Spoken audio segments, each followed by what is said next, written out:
Bonjour, bonsoir, salut à tous, ici Riger, on se retrouve cette semaine pour la review du scan 720 de One Piece. Alors là, je l'ai kiffé sévère. Enfin, surtout le début en fait, grâce à la grosse révélation sur Bartolomeo.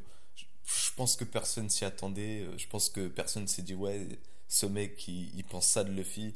C'est quelque chose que je trouve, c'est ça qui me fait aimer One Piece, c'est les petites surprises comme ça auxquelles on a droit. Personne n'a pu dire à un moment, Bartolomeo est fan de Luffy. Tout le monde disait, ouais, lui aussi il a envie de tuer Luffy, on sait pas trop pourquoi. Et donc en fait, on découvre un peu plus ce personnage de Bartolomeo parce que, au fond, au fond, on a eu droit à quoi? On a eu droit à un mec, un caïd, quoi, une sorte de caïd. Ouais, j'aime pas ce mot parce qu'en fait, ça veut pas dire ça. Mais une sorte de rebelle. Quelqu'un qui s'oppose à tout le monde, qui aimait se faire détester de tout le monde. Et en fait, on découvre qu'il est fan de Luffy, qu'il l'a pas rencontré, mais qu'il l'a vu à Lockdown. C'est au tout début du manga, quand même, hein, quand Baggy l'a voulu l'exécuter sur l'échafaudage.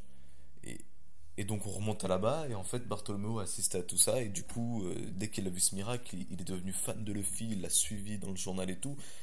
Et c'est quelque chose que personne n'aurait pu imaginer, quoi. Personne pouvait l'imaginer, donc je suis bouche bée devant ce nouveau personnage qu'on découvre, parce qu'au fond, on s'attendait peut-être tous à un gros rebelle qui déteste Luffy parce que c'est le centre d'attention, mais au final, en fait, il est fan de Luffy.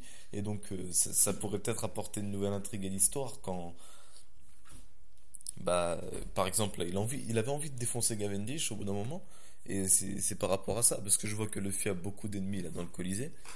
Peut-être que Bartholomew, ça pourrait être un soutien pour cet arc. Au début, moi, je pensais qu'ils allaient devoir se taper dessus. Et en fait, peut-être pas. Peut-être que Bartholomew va même devenir une sorte de Kinemon ou Jinbei, c'est-à-dire un allié de l'équipage, mais qui est pas vraiment dedans. Mais ensuite, il y a une autre possibilité, parce que j'ai remarqué que Bartholomew, il se fait un peu des idées bizarres sur Luffy. Il pense que Luffy, c'est une sorte de monstre. Alors, ça, je l'ai déduit parce que Bartholomew, il se souvient que il connaît Luffy aussi par rapport aux journaux et aux articles qu'il a pu lire sur lui, c'est-à-dire le fait qu'il ait détruit Enies Lobby, ce qu'il a fait à Alabasta, c'est-à-dire non, à Alabasta ils avaient rien dit sur ça. Bon bref, Enies Lobby, Marineford, Impel Down, c'est-à-dire il le voit comme un gros criminel, un fou furieux. Donc le fait peut-être qu'à un moment il va rencontrer Luffy, peut-être que qu'il va être un peu déçu par le vrai Luffy, c'est-à-dire par le gars par le gamin qu'est Luffy, quoi. Il va se dire alors c'est ça la personne dont j'étais fan tout le temps, et peut-être que ça pourrait l'énerver, qu'il pourrait vouloir le battre et amener sur d'autres intrigues. Mais ça je pourrais en discuter seul comme un bouffon pendant des heures, tellement c'est les possibilités grâce à ce petit truc, à cette petite idée, ce petit fan de Luffy qui est devenu pirate grâce à lui. C'est c'est euh, c'est surprenant, je sais pas quoi dire d'autre, donc je vais vite passer à la suite. Ensuite, a le droit à une petite conversation avec Barbe Noire, mais c'est quelque chose de vite fait. Barbe Noire, il parle par escargophone via Burgess, et il dit juste ouais, c'est nous qui allons avoir le fruit. Donc, au fond, au fond, c'est rien d'incroyable. Même il aurait peut-être même pu ne pas le mettre, mais peut-être qu'après il en avait besoin de le mettre pour que Luffy soit encore plus motivé pour pouvoir gagner, pour qu'on voie un peu plus sa détermination, et c'est tout. Ensuite, comme Rebecca l'a amené quelque part parce que Luffy commençait à avoir des problèmes avec Cavendish, commençait à avoir peur de Don Chichao qui voulait juste le remercier en plus parce que Spoon il lui a redonné son crâne. Ça aussi c'est n'importe quoi. Et on découvre alors que Rebecca avait tendu un piège à Luffy.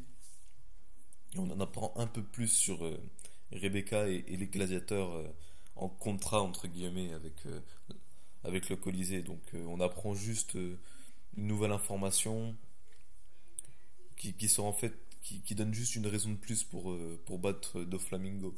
Donc on voit que Rebecca est déterminée à gagner, même quitte à faire des coups crapuleux, c'est-à-dire elle est vraiment déterminée, elle oublie l'honneur entre guillemets, j'ai envie de dire, parce que tendre un piège à Luffy pour l'éclater en cachette, c'est lâche, mais bon, c'est pas ce qu'il importe apparemment. Et donc on apprend en fait qu'il devait atteindre 1000 victoires pour être libéré, Et ils nous ont pas donné de compte. Ils nous ont dit, elle a juste dit qu'elle voulait gagner pour avoir le fruit et pour battre Doflamingo. Et à part un peu amener de la pitié dans l'histoire, on se dira, la pauvre, c'est la seule qui est en forme parmi tous les combattants de son groupe, je sais pas si on peut dire famille, tout ça. Et on apprend vite fait le passé du Colisée, c'est-à-dire le fait qu'avant le Colisée, c'était pas des combats à mort, que c'était le monde des fleurs. Ouais, non, ça devait être pourri, sérieusement. Là, moi, j'aime bien le Colisée comme ça, franchement, où tous les pirates du monde entier viennent pour se taper dessus, quitte à en crever. Ça fait plus univers Nouveau Monde. Alors que le fait que la paix règne sur le Nouveau Monde, pour moi, c'est ridicule. C'est peut-être même la seule chose que j'ai pas aimé, c'est que, que Oda nous dise oui, avant cette chill connaissait la paix.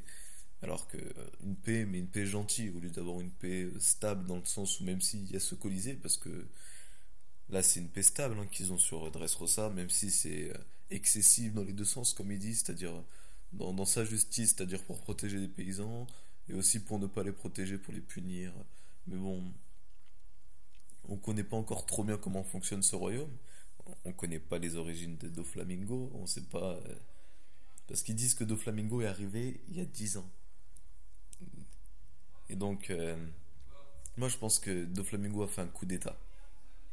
Ouais, je suis arrivé là, mais je pense que Doflamingo a fait un coup d'état avec son équipage et qu'il a banni l'ancien roi. Mais on apprendra ça plus tard. Ça, on peut pas trop pronostiquer parce que c'est Oda. Après, il nous réserve plein de surprises, comme celle de Bartolomeo, comme celle de Bellamy.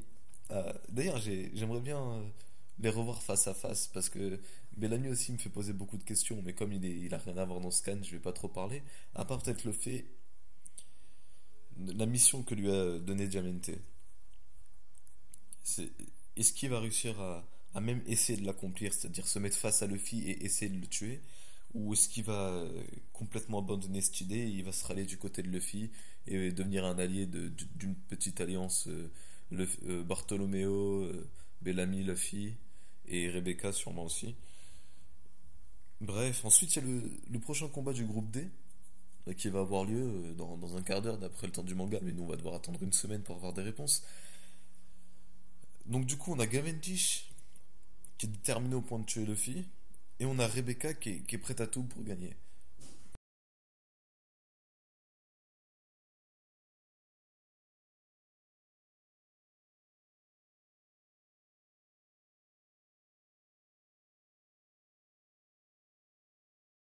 Au moment je pensais que Cavendish allait perdre, mais on sait pas vraiment quel type de personne c'est, donc on aura la réponse aussi enfin pas la semaine prochaine, mais lorsque les combats du bloc 2 auront commencé.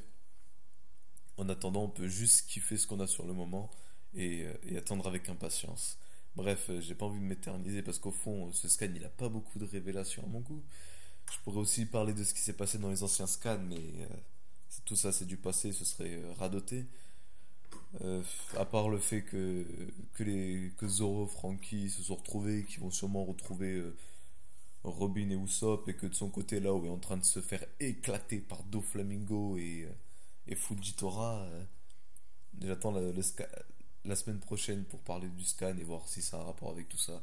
Bref, c'était Rager. Bonne soirée, bonne journée, bon appétit, bon tout ce que tu veux à tous.